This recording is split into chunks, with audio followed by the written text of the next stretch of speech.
questions, but I'm only going to give you 5 minutes or so, not forever. So very clear questions, please. Tony. I would just like to thank UCU headquarters for their contribution to climate change today by trying to transform a North European late winter into a Mediterranean summer. The other thing is we don't really need to worry that much because the UKIP environmental spokesperson mused in a public meeting the other day, what will we do when the renewables run out? Well, thank you. I feel much better after that. Well, yeah, all I wanted to say was to thank Jonathan for an earlier article that he wrote that I read, because I always used to think, oh well, only climate change is a product of capitalism, only socialism will fix it, so therefore there didn't seem much prospect of that in the near future, so we were kind of doomed. And the thing that strikes me is that, the concrete examples are actually very important. I mean, I still suspect that it would require socialism to implement this, but there is an argument here of practical steps that can be taken, and I think that it's almost it looks even possible under a kind of old-fashioned Keynesianism, which is not my politics, but so there is a kind of a possibility. So that really does, to me, make it much more worthwhile having a go, rather than just whinging on and blaming capitalism, which was my previous position. Right, Janet, and then Gareth and Marilyn.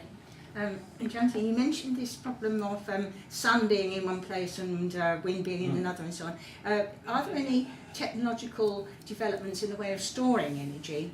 Because that's one of the things we used to have in gasometers and so on. And all the companies have not got together because they're separate. They haven't got together to develop anything to make the sharing idea work. Shall we take another question before we ask for the answers? Right, so Gareth, please. Wasn't a question, sorry. A sort of question, if you like. Just in relation to what Steve said, I mean, maybe fighting for it will bring the kind of change that we want, so maybe a link between the two. Secondly, I mean, in Hackney, we've got a thing called Sustainable Hackney, which is quite a good campaign, and I think we need to think about how, as trade unionists, we can go to our local communities and be part of the things that are going on there. I think that's quite important. Otherwise, I don't want to sound pessimistic about us, but we are retired, we haven't got workplaces we can go to, but we have at least got communities around us. And certainly in Hackney, I know the meetings have been bigger and people have been more enthusiastic about it. It's the way of getting the word out for the demonstrations. So I would recommend if people can find those kinds of groups, it's a good idea. So maybe a question to Jonathan is, does he know of any other groups? Do you know of any other such groups that are, this kind of sustainable? He knows about Harringay. This is, we're going to take 3 questions in a blast, and then I'll ask you if you can remember them all to try answering. But Marilyn, you're next. Well, our Ed closed down the wind turbine factory in the Isle of Wight, as I remember. Yes. And I, without wanting to sound too overly pessimistic, I mean, have you seen any shift towards an environmentally friendly politics within the Labour Party? Right, we'll take the last question, as our speaker seems to be noting bits down as we go. Yes. And then we'll get the answers to the whole lot, hopefully.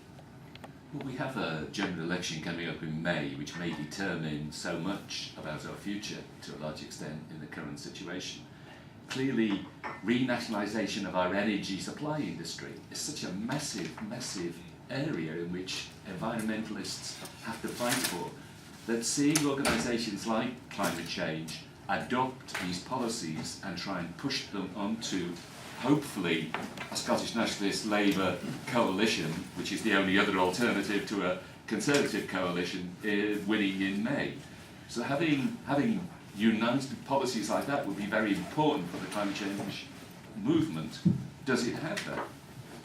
Does it have easy policies as let's nationalise the energy industry? I don't think any of those questions are very easy, but I'll ask the speaker to... Provide sound bites. Yes. Sounds good. These are enormous questions. The Labour Party. There is an argument going on inside the Labour Party. You may have noticed that Ed Miliband sometimes says 1 million green jobs. He said it in his conference speech. And then it disappears, and then it comes back again. One of the advantages of being a trade union campaign is that there are people well placed in the Labour Party who are arguing this out with the other people in the Labour Party. How far it will get, I don't know. I do know that at least the first thing we've achieved is that every time when politicians lie about what they're going to do about the economy, they now all say that they'll have 1 million jobs, or that they already have 500,000 jobs, or whatever it is. That we have at least changed the kind of lie that's told. And I think that's a point forward. It's also important that this is a very radical set of positions, which is very widely agreed to. I've talked to all kinds of audiences, and you have to be really quite far to the right not to agree to it, very surprisingly, because it is the only kind of solution. In a sense, we don't say that we'll have to nationalize the energy supply industry. We say that all the jobs that are being done in the energy supply industry will now have to be done by a national body. It comes to the same thing, but for the people who are nervous about nationalization, it's a strategy they can follow. Sustainable groups. What I know is that there will be 20 of them in Hackney, and I don't know who they are. And what you do is you find somebody who does. Ideally, you find somebody on the left with an allotment. Or you find somebody in the Green Party, and they will begin to know. Or the Quakers. You can go in those directions, and then people will know. You can find large groups of people.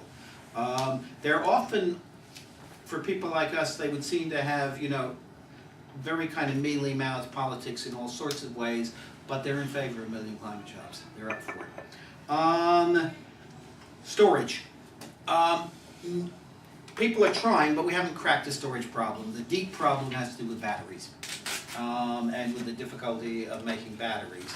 There is progress on using water in reservoirs. One of the proposals of the 100,000 climate jobs campaign in Norway, which is much stronger than our campaign is in Britain, one of their proposals is to use the enormous reserves of lakes and hydropower in Norway as storage for other countries, for Britain and Germany, and that we will send our extra power to them. They will pump up the water the other side of the dam, and then it will come down and so on. But it's a difficult problem, and for the moment, building somewhat more wind capacity is going to do better than storage. And to be honest, because it's so easy to be dishonest about utopias, to be honest, we had to stick with with what we have now. But now, on to the question of socialism. Is it going to be necessary? There's an emerging agreement that yes, it is. Depends a lot what you mean by socialism, but it's very much worth reading Naomi Klein's book. This changes everything, capitalism versus the climate. It's a sustained argument for revolution because of this issue. Klein filled Methodist Central Hall when she came here a few months ago. In my lifetime and yours, no intellectual of the left, speaking by themselves, has filled Westminster Central Hall. She filled the Sheldonian Library in Oxford, the Oxford Environmental Movement, 800 people, mostly old, overwhelmingly white, quite well-to-do. She took the majority of them with her. The last meeting, I went to a meeting at the Oxford Radical Forum yesterday, no, 2 days, I can't remember, 3 days ago. There were 3 speakers. The speaker from People and Planet said, well, a revolution is going to be necessary. The speaker from RS21 said a revolution is going to be necessary. The speaker by Skype from 350.org said we're going to have to, the absolute line of march has to be to smash the oil companies completely. And the speaker from Greenpeace said Greenpeace is divided on the issue of revolution. I am in the revolutionary group in Greenpeace, but among the full-timers we are divided. This is quite new. Quite new.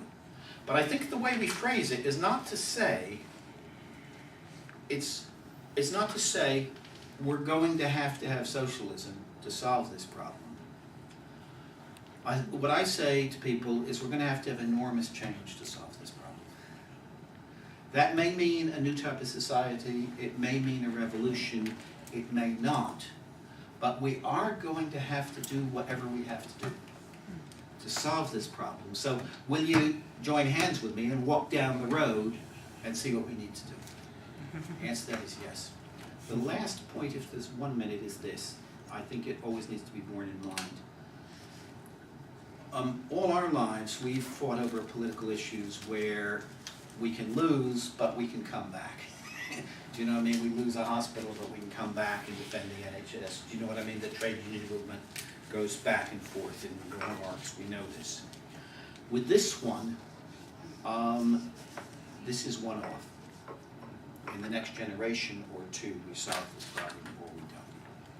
And the most important thing that's at stake is what happens to people. I care more about people than I do about animals and nature.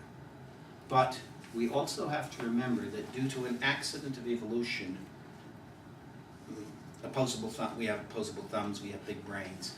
We now have stewardship for all the forms of life on Earth. If we hit runaway climate change, nobody really knows what proportion of these species will disappear. Guesses range from 30% to 70% of the species on Earth, but nobody really knows. But an enormous amount. That is the scale of what is at stake. And that's why we keep fighting. Thank you. And I think we need 10 of these to sell because How much are they? $250, and you owe me $150 each, and put the rest in the Can we also have repeated when the demonstration is? 12:30, Saturday the 7th of March, Lincoln's Inn Fields. In time, you get a green heart hat. That was for the 12:30. So if you come Saturday the 7th of March. We will arrange a meeting point for our group. Yes. Yeah. Where's it ending up, sorry? Where's it ending? The end will be just past Parliament Square. Okay. Know that. Right, right. Are you collecting the full? No, we'll sell these at the end unless people Okay. have to go on. Okay. Yeah? Is this is connected with what's been... No, No, just it's just one of the reserving my book. So that's yours, but we'll talk about it, yes. Yeah. Okay. Well, thank you so much to the speaker, who Yes. was amazing.